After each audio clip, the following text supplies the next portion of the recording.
Hi, so welcome back to my channel. So in this video, I'm going to show you how you can find the system information of your computer. So in this case, we are dealing with the Windows 10 or a Windows 11 operating system. So this computer is a Windows 11 operating system. So what you do is you go under the Start menu, you click there, and then you go under Settings, right?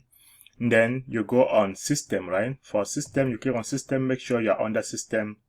And then you go on About, right? On About, you have your system information there.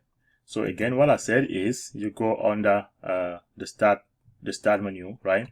You click under Settings, and then you make sure you're under System, then you go on About, and then you have your system information there.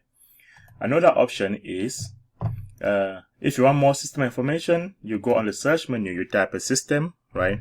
Then when you type that system information, you see this application there, you click that, it's built in. So you click on summary, you have your system information there.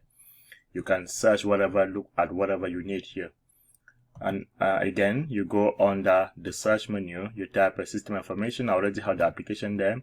You click on that, you have your system information. So that's very simple. And if you have any question about that, you can always post the comment there. I will try to answer your question. If not, please subscribe to this channel, as I'm going to be posting, and I'll always post video on some technology aspect, and also post video on mathematics, computer science, especially machine learning, and also some video in statistics. So if you have a particular interest on this channel, on one of these topics, please subscribe to this channel, and I will make sure I do my best so that you get something out of that.